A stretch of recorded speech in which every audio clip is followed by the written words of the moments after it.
Deus, pode sentar. Nós queremos chamar nossas crianças aqui à frente, para a gente estar orando com elas.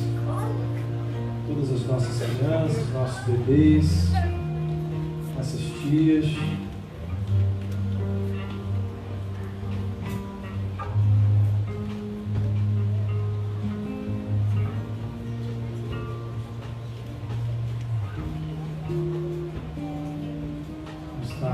Colocando a vida dos nossos pequeninos diante do Senhor nesse momento.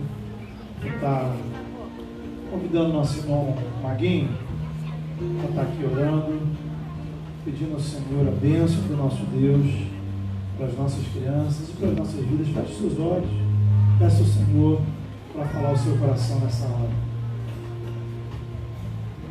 Senhor Deus, Pai, está no céu, Senhor, louvado seja o teu nome. Digno de toda honra e toda glória, Senhor, porque Tu és Altíssimo. Tu és o Senhor desta casa, Senhor. Tu és o Senhor da nossa vida. Continua, Pai, dirigindo os nossos passos, fazendo que possamos desviar, ó Pai, dos caminhos maus e que os nossos caminhos sejam sempre os Teus caminhos, ó Deus. Ó Deus, conduza, ó Deus, o pastor Jackson na sua pregação, na Tua palavra, naquilo que o Senhor já propôs no seu coração, aquilo que o Senhor já tem falado com ele, ó Pai. E, ó Pai, que ele possa ser, ó Pai, mais uma vez usado por Ti e falar aos nossos corações. Que o Teu Santo Espírito, ó Pai, que está aqui, ó Pai, possa trazer, ó Pai, não aquilo que queremos ouvir, mas aquilo que nós necessitamos ouvir, ó Deus. Senhor, toma, ó Pai, essas crianças, ó Pai, estarão indo lá para o Seu culto, ó Deus, ouvindo da Tua palavra, diante também daquilo que as tias, as professoras, ó Pai, se prepararam, o Senhor colocou no coração delas, ó Pai, para estarem ensinando, ó Deus. E assim, ó Pai, como o Senhor diz para os pais ensinarem os filhos, assim essas tias, essas professoras têm essa missão também, de ensinar, ó Deus, esses pequeninos, ó Pai, e que eles jamais venham se desviar dos seus caminhos, ó Deus. Ó Pai, em nome de Jesus, continua conduzindo este culto. É o que nós pedimos e te agradecemos somente no nome do Teu Filho amado Jesus, agora e sempre. Amém. Amém. Deus abençoe nossos pequeninos. Vamos estar, queridos, abrindo a palavra de Deus, livro de Atos, capítulo 12. Atos 12. E se você precisa aí de receber a Bíblia para poder acompanhar a leitura e a explicação, só levantar sua mão, a gente disponibiliza aí a Bíblia com um carinho da igreja, a gentileza para você poder fazer, acompanhar, né, a leitura e a explicação da palavra. Atos, livro de Atos, capítulo de número 12. E eu queria convidar aqui para nos auxiliar nesse momento de leitura, queria chamar a nossa irmã Thaísa, esposa do Felipe, queria chamar o Vitor, chamar o Vicente. Vai nas suas Bíblias aí. Então a Thaísa vai ler Atos do capítulo 12, versículo 25, finalzinho, último versículo do capítulo 12, até o capítulo 13, versículo 15. Depois o nosso irmão Vitor vai ler aí do versículo 16 até o versículo 41. Depois o nosso irmão Vicente vai ler do versículo 42 até o 52. Então, Atos 12, 25 até o 13, 52. Então, é isso. 12, 25. Capítulo 12, 25. E aí começa o capítulo 13.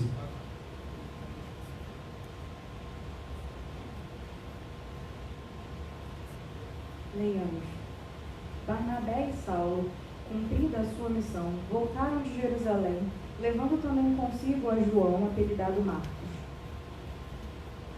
Havia na igreja de Antioquia profetas e mestres: Barnabé, Simeão, por sobrenome Níger, Lúcio de Cirene, Manaém, Colasso de Herodes, o tetrarca e Saulo.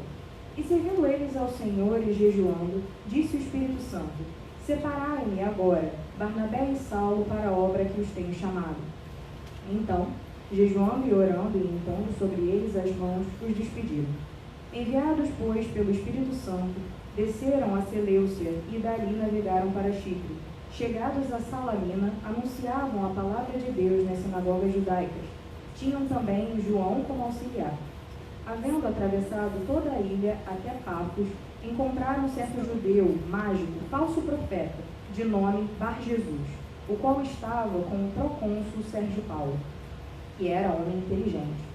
Esse, tendo chamado Barnabé e Saulo, diligenciava para ouvir a palavra de Deus, mas opunha-se-lhes Elimas, o mágico, porque assim se interpreta o seu nome, procurando afastar da fé o procônsul. Todavia, Saulo, também chamado Paulo, cheio do Espírito Santo, fixando nele os olhos, disse: Ó filho do diabo, cheio de todo engano e de toda malícia, inimigo de toda justiça, não cessarás de perverter os retos caminhos do Senhor? Pois agora, eis aí está sobre ti a mão do Senhor, e ficarás cego, não vendo o sol por algum tempo. No mesmo instante, caiu sobre ele névoa e escuridade, e andando à roda, procurava quem o guiasse pela mão. Então, o procônsul, vendo o que sucedera, creu, maravilhado com a doutrina do Senhor. E navegando de Pafos, Paulo e seus companheiros dirigiram-se a Perge da Panfilha. João, porém, apartando-se deles, voltou para Jerusalém. Mas eles, atravessando de Perge para Antioquia da Psídia, indo num sábado à sinagoga, sentaram-se. Depois da leitura da lei e dos profetas, os chefes da sinagoga mandaram dizer-lhes: Irmãos, se tendes alguma palavra de exortação para o povo, dizei-a.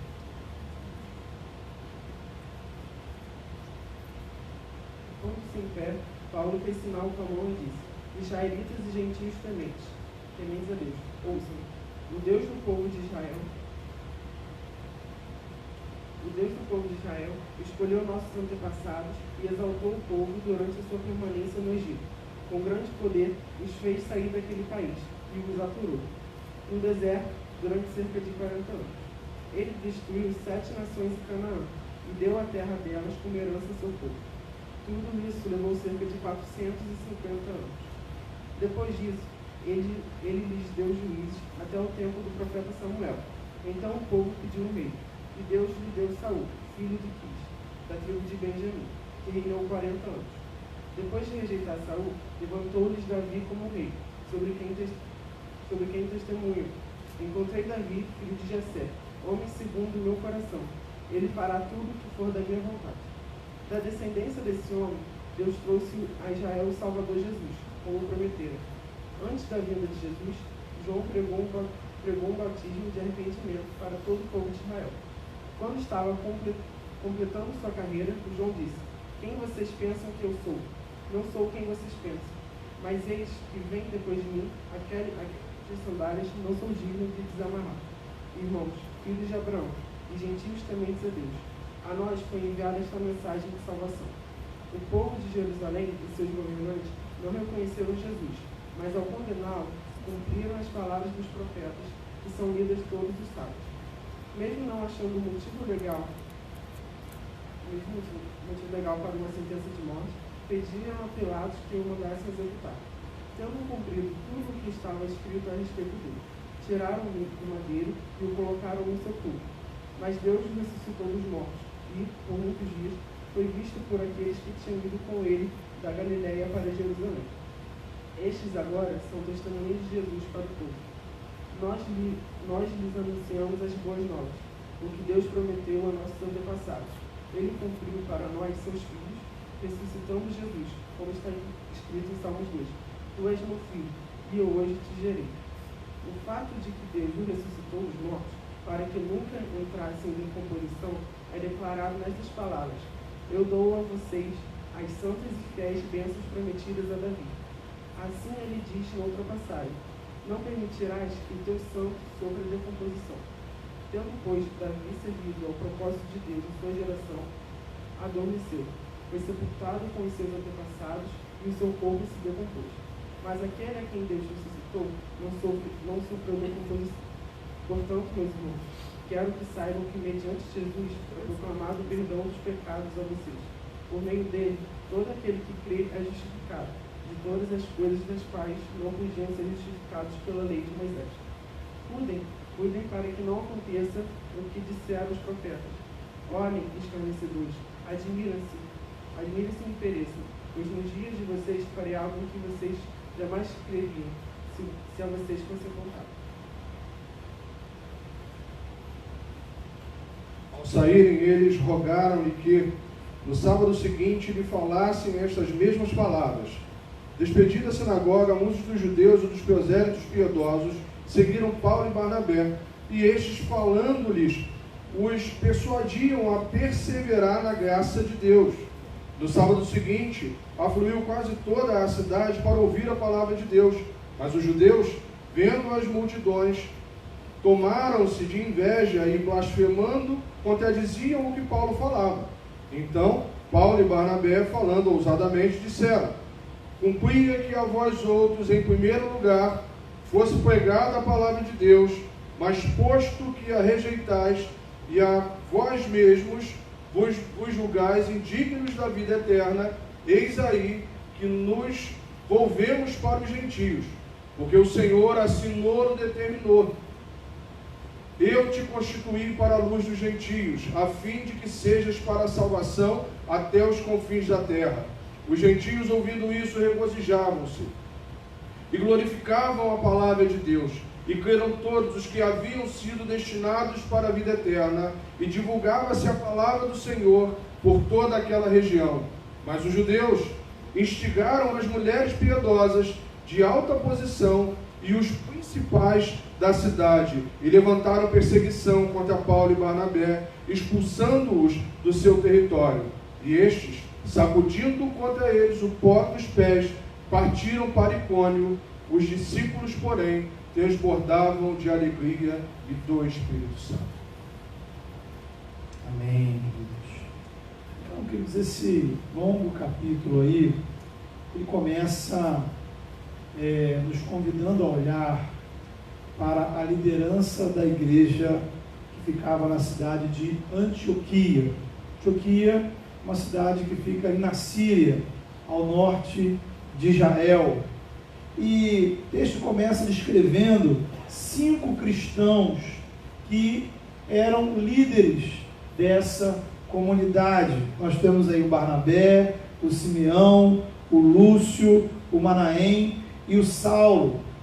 E esses irmãos, cada um deles são de lugares diferentes, com um detalhe muito interessante: nenhum deles era nascido em Israel.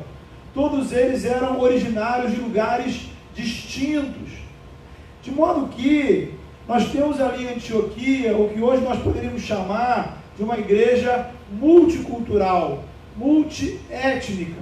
Pela primeira vez, esta comunidade, esta igreja, a igreja do Senhor, ela é constituída, na sua maioria, por pessoas que não são de Israel.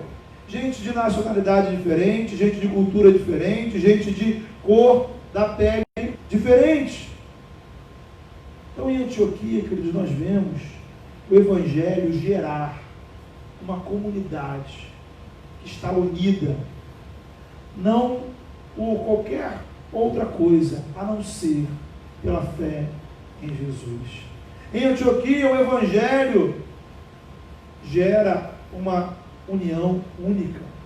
Até aquele momento da história, as religiões geralmente estiveram ligadas a povos e lugares. Então você tinha a religião dos romanos, a religião dos gregos, a religião dos egípcios, a religião dos judeus. O Evangelho de Jesus quebra todas essas barreiras.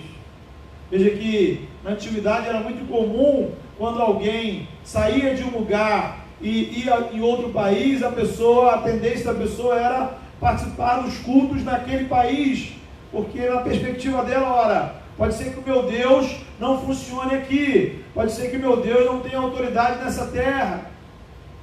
O Evangelho mostra aquele que é Senhor e soberano sobre todas as terras. Jesus é a esperança de todos os povos e nações. Jesus é o novo Adão. Através dele, Deus está criando uma nova humanidade, recriando a humanidade. Na verdade, em Cristo nós descobrimos o que realmente nos faz ser humanos. O Evangelho tem poder de quebrar todas as barreiras que nos separam. É necessário descobrir esse Evangelho, ou redescobrir esse Evangelho. Precisamos entender que o Evangelho deve reconfigurar, remodelar a maneira como eu olho para o outro, a maneira como eu olho para o meu próximo, a maneira como eu analiso a vida e as pessoas. Veja, a tendência natural do ser humano qual é? A gente se aproximar das pessoas que são iguais a nós, não é verdade? Então, eu me aproximo de quem pensa como eu e me afasto daqueles que são diferentes de mim. Isso é uma tendência. Sejamos honestos, tá? Vamos ser honestos aqui só entre a gente. Todos nós gostamos de estar próximos a um certo tipo de pessoa. Da mesma forma que há um certo tipo de pessoa que a gente não tem muita afinidade, meio que nos incomoda. Isso é natural. O ponto é como a gente lida com isso. Algumas pessoas que você sente bem do seu lado, há pessoas que te incomodam, há gente que te alegra, há gente que te irrita. Para algumas pessoas o número daqueles que irritam é muito grande, não é verdade? Como é que a gente lida com isso? Na perspectiva do Evangelho, esse que me irrita, esse que me enjoa, esse que me incomoda, é um ser humano amado por Deus. E eu não posso, não devo odiá-lo. Eu devo orar por ele. Eu devo entender que a vida dele traz a imagem e semelhança do Criador. Que ele é amado por Deus. Que eu devo, quando tiver a oportunidade, demonstrar amor por ele. E se ele creu no coração e sinceramente confessou Jesus como Senhor e Salvador, ele será salvo, ainda que ele continue sendo alguém muito chato, que pense diferente de mim, que tenha uma opinião da vida completamente distinta da minha. Então ele ou ela será filho de Deus, herdeiro do novo céu e da nova terra, mas provavelmente vai continuar te irritando. Isso não vai mudar. Vocês não têm afinidade, mas em Cristo vocês são irmãos. Há uma coisa maior que nos une. O Evangelho não me obriga a pensar como você, nem você pensar como eu. O Evangelho não nos faz concordar com tudo, mas o que nos une em Cristo é maior, mais importante do que qualquer diferença que possa existir entre nós. Em outras palavras, né? Você às vezes é chato pra caramba. Eu também sou. Mas a gente deve louvar a Deus por aquela pessoa que se rendeu aos pés de Jesus, confessou Ele como Senhor e Salvador, porque Ele foi resgatado das trevas para a maravilhosa luz do Senhor. E isso é motivo de glorificarmos ao Senhor. Por outro lado, você pode ser muito legal, você pode ser meu camarada, você pode ser alguém que a gente pense exatamente quase 100% igual em boa parte de tudo na vida, mas precisa me causar tristeza. Seria motivo da minha oração o fato de você não crer nem conhecer Jesus como seu Senhor. Então, meu caro, você é meu amigo, mas infelizmente eu preciso dizer que você não está desfrutando da salvação, da graça que Deus tem para a sua vida. E se isso não mudar, essa será a sua realidade nessa vida e após a morte. Portanto, queridos, o reino de Deus é lugar de gente diferente, de nacionalidade diferente, de culturas diferentes, de opiniões diferentes. mas que têm uma identidade espiritual única. Somos cristãos, nascidos de novo por obra do Espírito Santo. E justamente em todo o livro de Atos, e nesse texto em particular, podemos verificar o papel fundamental do Espírito Santo no Evangelho, na ação de Deus para a salvação e transformação de toda a humanidade. O Evangelho, querido, nasceu no coração de Deus, e ele envolve Deus o Pai, Deus o Filho e Deus o Espírito Santo. Veja no versículo 2, que enquanto aquela igreja servia ao Senhor, jejuava, o Espírito Santo falou à igreja. Algumas coisas interessantes. O Espírito Santo não falou a cada um separadamente. O Espírito Santo falou à igreja, à comunidade. Em que circunstância? O Espírito Santo não falou na hora que o pessoal estava olhando o WhatsApp. O Espírito Santo não falou enquanto o pessoal estava no mercado fazendo compras. O Espírito Santo não falou quando eles estavam dando uma volta pela cidade. O Espírito Santo falou quando eles estavam reunidos, servindo ao Senhor, buscando o Senhor. A igreja, queridos, é o lugar, é a comunidade que Deus estabeleceu neste universo, para que regularmente ouçamos a voz dele. É quando estamos juntos em comunidade, em comunhão, servindo ao Senhor, buscando ao Senhor, que ordinariamente ele fala conosco. Você pode pensar assim, então quer dizer que Deus só fala na igreja? Obviamente que não. Deus é soberano, ele pode falar onde ele quiser, da forma que ele quiser, do jeito que ele quiser. Ele pode, por exemplo, falar comigo quando eu estiver sentado na arquibancada assistindo o jogo do Botafogo. Pode, né? E não me venha com essa piadinha de dizer que Deus vai falar comigo para mudar de time, porque aí vai ser a voz do diabo, certamente. Agora, o que você acharia da minha sanidade mental, né, ou de qualquer pessoa, que disser assim, eu vou para o estádio para ouvir a voz de Deus, eu vou para o cinema ouvir a voz de Deus, eu vou no mercado ouvir a voz de Deus, eu vou ficar em casa, para quem sabe na televisão, ouvir a voz de Deus.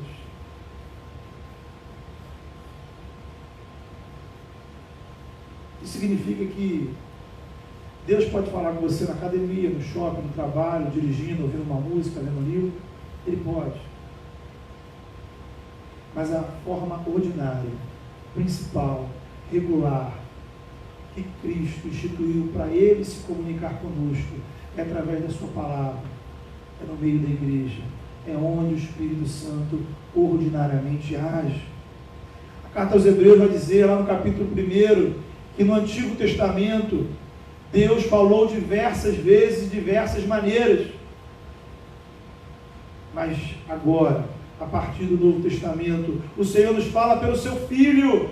Jesus é a voz de Deus para as nossas vidas. E o que é a igreja? A igreja é o corpo de Cristo.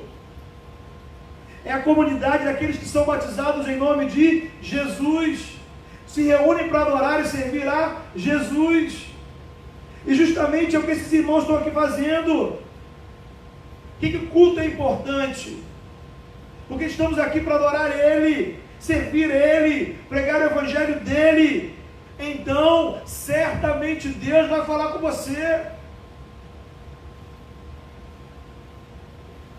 Veja, você pode perguntar assim, mas será que em todo culto Deus fala com a gente?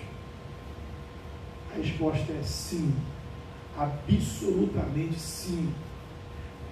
Se esse culto é feito em nome de Jesus, onde a palavra de Deus é honesta, sincera, corretamente ministrada, anunciada, o Evangelho é pregado, Deus sempre fala, ainda que Ele use vasos imperfeitos, porque a Escritura é a espada do Espírito, e o Espírito nos leva ao encontro de Jesus. Em Jesus nós vemos o Evangelho, e temos um encontro com a vontade de Deus para as nossas vidas. Isso não quer dizer que você sempre vai entender o que Deus vai falar com você. Nem sempre fica claro o que Jesus está querendo te mostrar. Você também não precisa ficar em crise, se sentindo culpado. Né? Você não vai perder a salvação, nem vai para o inferno, porque foi num culto e não entendeu muito bem o que Deus estava falando com você. Veja, o culto faz parte de um processo. O texto diz que eles estavam servindo ao Senhor e jejuando. Isto era algo contínuo. Eles estavam regularmente servindo ao Senhor. E enquanto serviam, eles entenderam, perceberam o Senhor falando com eles. Ou seja, ao longo de um processo em que continuamente vamos ouvindo a voz do Senhor, somos expostos à palavra de Deus, adorando, buscando em comunhão, Deus vai falando. Sempre que estamos juntos, Deus está agindo, mesmo quando não entendemos.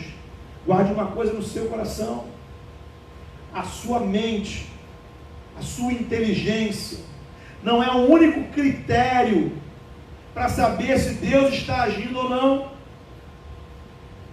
Veja, nossas crianças e bebês estão lá em cima, estão orando, estão louvando, estão ouvindo a palavra, e podemos dizer com convicção: Deus está agindo na vida delas, ainda que muitas coisas elas não entendam. Por sinal, tem coisas que Deus está fazendo na sua vida que talvez você vai demorar anos para entender. Anos para entender, mas Ele está agindo. Porque, querido, veja, isso é muito importante. A palavra de Deus não é apenas veículo de informação. Então, nós usamos palavras para nos comunicar. A minha palavra, ela não faz nada acontecer. Deus usa palavras para fazer coisas acontecerem. Quando Jesus disse para o paralítico: levanta-te, anda, Ele não estava trazendo uma informação, Ele estava curando. Quando disse: olha, vai, a tua fé te salvou, Ele não estava informando, Ele estava salvando. Quando Jesus disse: olha, os teus pecados estão perdoados, Ele não estava comunicando, Ele estava perdoando os pecados. Então, esta palavra, a palavra que sai dos lábios de Deus, é uma palavra que faz coisas acontecerem. Mais do que informações, a palavra é um instrumento do poder de Deus em nossas vidas. A palavra que sai da boca de Deus não volta vazia. Como é que a Bíblia começa? A Bíblia começa contando em Gênesis como Deus criou todas as coisas. E como Deus cria? Pelo poder da sua palavra. O Evangelho de João vai captar isso e mostrar de forma muito clara. Quem é Jesus? Jesus é a palavra de Deus encarnada. Então a palavra de Deus é muito mais que um som, muito mais do que um barulho. A palavra de Deus é alguém que tem poder e que realiza coisas poderosamente em nossas vidas. Jesus é a palavra de Deus. E Ele age na sua vida. Diante do Evangelho, mesmo quando você não entende muito bem o que está acontecendo. O Espírito Santo falou àquela igreja enquanto eles estavam servindo ao Senhor e jejuando. Vale observar aqui, de passagem, a questão do jejum. Jejum como prática espiritual faz parte da nossa comunhão com Deus. Tá? O princípio espiritual do jejum é abrirmos mão voluntariamente de algo que em qualquer circunstância seja lícito. Então, uma coisa que você pode fazer no seu dia normal. Todavia, você abre mão disso com a intenção, a finalidade de fortalecer a sua comunhão com Deus. Então, quer dizer, querido, que jejum bíblico não é dieta. Né? Jejum bíblico não tem a finalidade de você emagrecer. Jejum bíblico é você abrir mão de alguma coisa, de uma refeição, por exemplo, para separar um tempo para orar e ler a palavra. Apenas ficar sem comer não é jejum espiritual. Precisamos olhar de uma forma mais ampla. É separar tempo para abrir mão de algumas coisas com a intenção de buscar mais o Senhor nesse período. Não podemos fazer um jejum de televisão, de telefone, de internet, redes sociais. Os mestres espirituais do passado sempre adotaram a prática do jejum, por exemplo, de palavras, um tempo de silêncio, jejum de lazer, jejum de compras, né? Muito bom esse jejum, os maridos especialmente. O X da questão é, sempre é importante, saudável, renunciar a algumas coisas lícitas em outros momentos, para individualmente separar tempo de comunhão com o Senhor. E nesse caso específico da igreja de Antioquia, o Espírito Santo falou àquela igreja para que eles separassem Barnabé e Paulo para a obra que o Senhor estava chamando, a obra missionária. Veja, queridos, o mesmo Espírito Santo que chama é o Espírito que capacita. É a obra do Espírito Santo nos tornar pessoas úteis para o reino de Deus e o corpo de Cristo. Porém, no reino nós servimos de forma distinta, particular. É isso que nós chamamos de dons espirituais. Uns são profetas, outros são mestres, outros pastores, outros fazem missões, outros são chamados a interceder, outros a contribuir, outros a administrar, outros a conduzir a adoração, outros a discipular, outros a encorajar, outros a acolher e recepcionar, outros para agir com misericórdia e compaixão, e por aí vai. O ponto é, o Espírito Santo atua capacitando, nos tornando úteis a servir no reino de Deus, na igreja, mas cada um de uma forma particular, cada um de uma forma específica. Não existe pessoa no reino sem utilidade. Não existe pessoa no reino sem função. A pergunta é: qual é o papel que você tem exercido no reino de Deus? Veja, isso é maior do que a igreja, mas isso tem a ver com a igreja.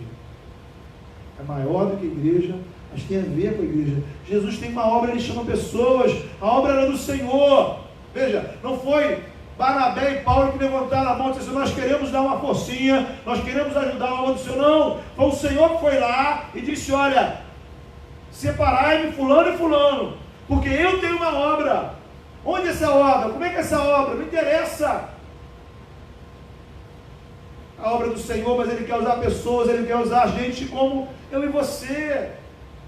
O nascimento da igreja de Antioquia, veja você, essa igreja aqui nasceu, está lá no capítulo 11, através de uma ação excepcional da graça de Deus.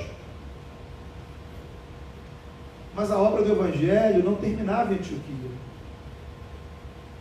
Veja como o Espírito Santo está sempre incomodando a gente. Não é porque na sua vida está tudo bem, não é porque a sua vida espiritual está meio encaixada, está equilibrada, que o reino de Deus deixou de ter necessidade, que a igreja deixou de ter necessidade. Talvez o que você está vivendo na sua espiritualidade, no seu compromisso espiritual, está confortável para você, mas ainda não atende as necessidades do reino de Deus. Como eu vi alguns dias atrás, muitas vezes a gente quer servir a Deus pensando nas nossas possibilidades, não olhando para as necessidades. E aí a gente limita a nossa participação, o nosso envolvimento, a nossa contribuição com aquilo que a gente estabelece ser possível, e não de acordo com aquilo que o Senhor tem na agenda dele, que é uma necessidade do reino. Deus usa pessoas. Deus falou à igreja: chama Barnabé, chama Paulo. Da mesma forma o Senhor fala com você hoje, e Ele te chama pelo nome. Ele quer usar a sua vida até a volta de Cristo. Queridos, o reino de Deus nesse mundo será uma obra inacabada, incompleta, e nós somos os trabalhadores.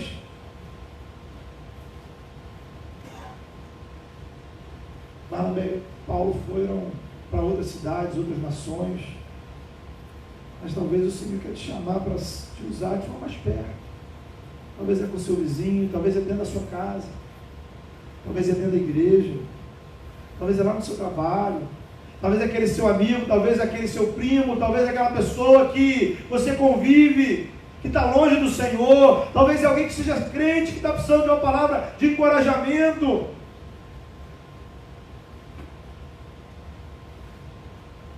Se coloque diante do Senhor. Espírito Santo, me direcione. Espírito Santo, me aponte o caminho. Mas lembre, é servindo ao Senhor que o Senhor fala conosco. O resultado desse chamado do Senhor para aquela igreja foi a primeira viagem missionária de Paulo, né? Uma viagem famosa, onde Paulo sai da igreja de Antioquia e vai levar o evangelho para outras cidades. Tá? Ele faz um percurso que passa pela ilha de Chipre, depois vai por aquilo que atualmente é o sul da Turquia, e por ali ele vai levando o evangelho. E por onde ele vai? O que ele vai fazendo? Pregando Jesus. Pregando Jesus. Versículos 16 a 41 trazem aí uma grande pregação que Paulo fez, mostrando que Jesus é o cumprimento das antigas promessas de Deus lá do Antigo Testamento. Veja, é importantíssimo percebermos que o mesmo Deus que agiu no Antigo Testamento é o que age no Novo. Jesus, ele não é um cavaleiro solitário. Jesus não é um herói, alguém que acordou de manhã e disse, vou salvar o mundo, né? Deus não começou o seu projeto de salvação quando Jesus nasceu de Maria. O Evangelho não começa no Novo Testamento. O projeto de Deus para a salvação da humanidade iniciou lá no Jardim do Éden. Do ponto de vista histórico, a partir do momento que o ser humano caiu, se afasta de Deus, Deus começa a agir para resgatá-lo. O capítulo principal, o clímax dessa história aconteceu no Calvário, quando Jesus morreu e depois ressuscitou. Mas para entendermos essa história toda, eu preciso acompanhar todos os capítulos dessa série, né? Nós temos aí 66 episódios, onde Deus ele conta para a gente a história do plano dele para as nossas vidas.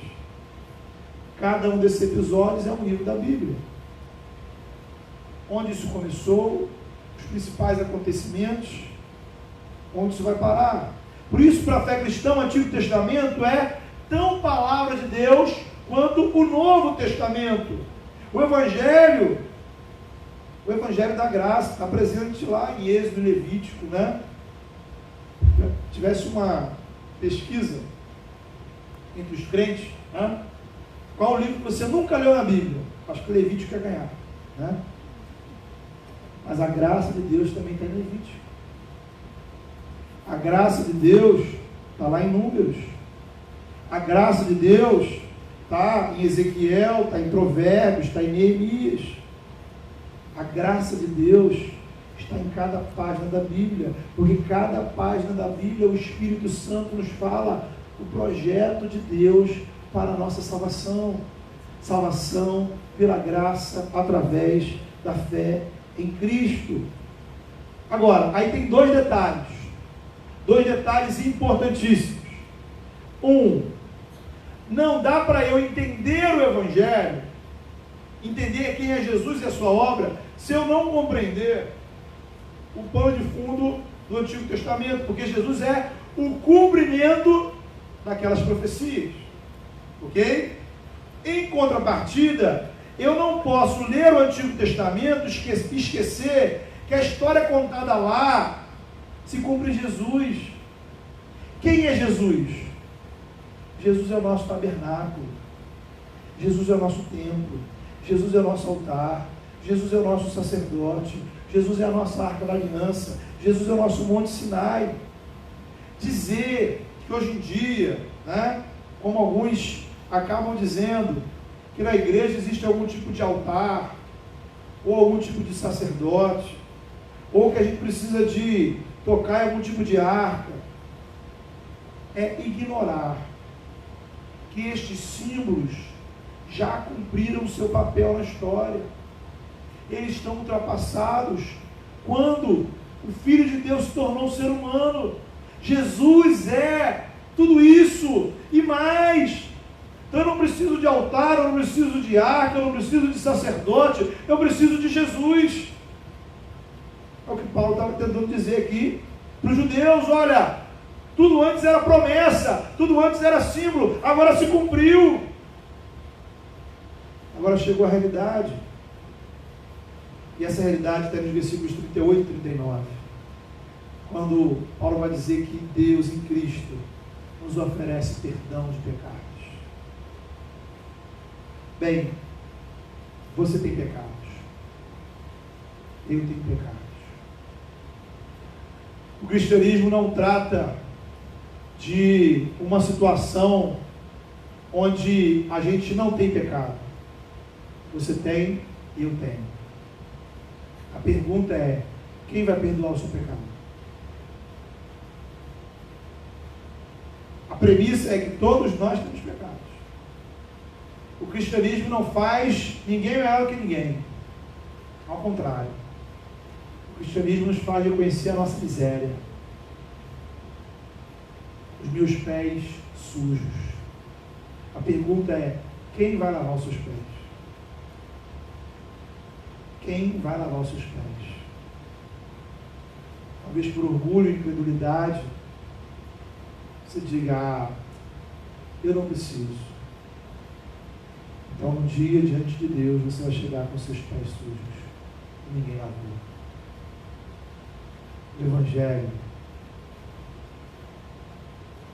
é que existe alguém que lava os seus pés, que perdoa os seus pecados, que declara você diante de Deus perdoado. Perdoado. O que religião nenhuma podia dar, Deus nos oferece em Cristo. Em Jesus toda a minha culpa e impureza são tiradas, porque Ele me proporciona perdão e purificação. Jesus me proporciona libertação de qualquer coisa que me controla, me domina, me escraviza. Jesus me dá a liberdade de ser filho de Deus. Em Jesus o vazio, a angústia que atormentam a minha alma são substituídas pela paz, pela comunhão com Deus, pela vida eterna. Em Jesus a mentira, que é a minha vida, se torna a verdade, viver a verdade do reino de Deus. Querido, o Espírito Santo atua na sua vida para te levar ao encontro com Jesus. Deus fala com você para que você tenha um encontro com Ele. E observe, aquelas pessoas creram em Jesus, receberam Cristo em suas vidas. E aí o Espírito Santo passa a fazer morada nelas. Olha o versículo 52. O último versículo desse capítulo vai dizer que aqueles discípulos transbordavam de alegria e do Espírito Santo. Tudo isso começou com o Espírito Santo agindo na igreja. O Espírito Santo incomodou a igreja para que aqueles discípulos saíssem de Antioquia, pregassem o Evangelho foi pregado, pessoas creram. O Espírito Santo passa a fazer morada na vida deles. Bem, eu queria te perguntar, já caminhando para o final, em qual dos momentos aqui desse texto está a sua vida? Porque talvez você esteja no momento daquela igreja reunida. Daquela igreja reunida que foi incomodada pelo Espírito Santo para ir numa outra direção. Talvez hoje o Senhor te chama a uma nova direção na sua vida. Você percebe o chamado do Senhor? Ou talvez você seja alguém como o Sérgio Paulo. Você vai olhar aí no texto que Paulo estava numa cidade pregando o Evangelho para o procônsul chamado Sérgio Paulo, e enquanto Paulo pregava, um tal de Elimas é usado pelo diabo para tentar afastar o homem da fé. Às vezes Deus coloca pessoas na sua vida para te aproximar dele, mas simultaneamente o diabo coloca pessoas na sua vida para te afastar de Deus. Quem você tem dado ouvidos? Quem são as pessoas que têm te influenciado? Quem são as vozes, os conselhos, os exemplos que Deus tem tido para a sua vida? Talvez hoje o Senhor te trouxe aqui para que você olhe como Paulo olhou e disse para aquele homem: olha, o filho do diabo cheio de todo engano e toda malícia.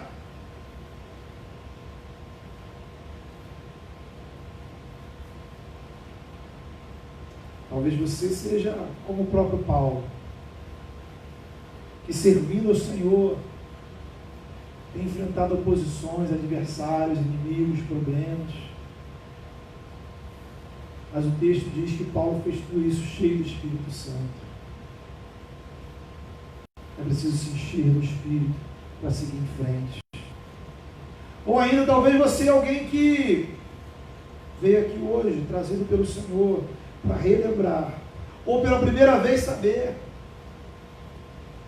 que em Cristo Deus tem perdão dos seus pecados. Que existe alguém que lava os seus pés, não importa quão sujos eles estejam. Que existe purificação, restauração, renovação na sua vida. Também você veio aqui hoje como alguém que até o momento se sentia inútil. Eu sirvo para quê? Que função tem minha existência? O Espírito Santo tem o poder de nos tornar úteis dentro do reino de Deus. Não há pessoas desnecessárias no reino de Deus. Talvez o Senhor te trouxe aqui hoje para ensinar você que não é sozinho, que Ele tem algo para a sua vida. É juntos, é em comunidade que Deus fala ao nosso coração, como é essa igreja, servindo ao Senhor. Feche os seus olhos, coloque a sua vida diante do Senhor nesse momento. Há uma série de perguntas, e eu queria que você respondesse elas ao Senhor. Ali, no meio daquela comunidade, enquanto eles serviam ao Senhor, o Espírito Santo falou à igreja. Eu tenho certeza que o Espírito Santo está falando com você nesse momento, está te incomodando. Você não precisa responder para mim. Você não precisa responder para a pessoa que está do seu lado. Mas aquele que é Senhor de todas as coisas, Ele sabe o que se passa na sua vida. Ele sabe o que está no seu coração. Ele sabe da sujeira dos seus pés. Ele sabe da sua incredulidade. Ele sabe dos seus medos. Ele sabe dos seus erros. Ele sabe das suas dúvidas. Mas a palavra de Deus é poderosa. A palavra de Deus nessa noite não veio aqui para te trazer informações. A palavra de Deus nessa noite veio trazer transformação. Não basta você saber. É muito mais do que o seu cérebro. É algo que Deus quer fazer no seu caráter, no seu coração, na sua alma, no seu comportamento. É mudança, é transformação, é libertação, é perdão.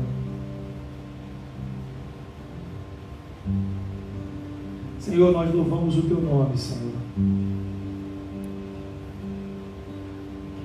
Senhor, nós glorificamos o teu amor e a tua graça. A tua graça, Senhor, é melhor do que a vida, Senhor. Não há amor como o do Senhor. Senhor, Tu és incomparável. Nós louvamos o Teu nome, Pai. Porque dentro dos Teus propósitos, o Senhor nos permitiu que nesta noite estivéssemos aqui. Dentro dos Teus propósitos, Tu permitistes, ó Pai, que este texto fosse lido e que esta palavra chegasse aos nossos corações. Dentro do Teu propósito, ó Pai, Tu permitiste que estas pessoas ouvissem esta palavra. Dentro dos Teus propósitos, ó Pai, existe algo que precisa, que deve, que vai acontecer nesse lugar. Dentro dos Teus propósitos, ó Pai. Que a Tua palavra venha operar mudança nas nossas vidas, ó Deus. Aqueles aqui que chegam, Senhor, talvez indiferentes, possam ser quebrantados, possam se derramar aos Teus pés, possam reconhecer os seus pecados e as suas falhas, mas ao mesmo tempo, Senhor, estender os pés para o Senhor, porque Jesus está aqui para lavar os nossos pés. Que aqueles, ó Pai, que têm se sentido inúteis, sem valor, sem propósito, possam, Senhor, ser transformados pelo Senhor e servos úteis para o Teu reino. Aqueles, ó Pai, que têm sofrido, ó Pai, lutas, ó Deus, para Te servir. Pessoas que dizem coisas que acontecem. Ó Pai, em nome de Jesus, repreende nessa hora, Senhor, todo tipo de ação do inimigo contra nós. Que a gente possa, Senhor, dar ouvidos apenas ao Senhor e à Tua voz e à direção do Senhor para as nossas vidas. Afasta de nós, ó Pai, aquilo que não é a Tua vontade. Nos dá discernimento do Teu querer. Enche-nos, ó Pai, com o Teu Espírito Santo. Aqueles, ó Pai, que chegaram aqui sem Te conhecer, e nessa hora, Senhor, possam ter o coração rendido aos pés de Jesus, quebrantados pelo Teu amor, transformados pela Tua graça, que possam confessar sinceramente que Jesus é o Senhor e Salvador das nossas vidas, e possam ser selados com o Teu Espírito Santo, o Espírito Santo da promessa. Haja no nosso meio, Pai, para a glória do Teu nome, no nome de Jesus, no poder do Espírito Santo. Amém.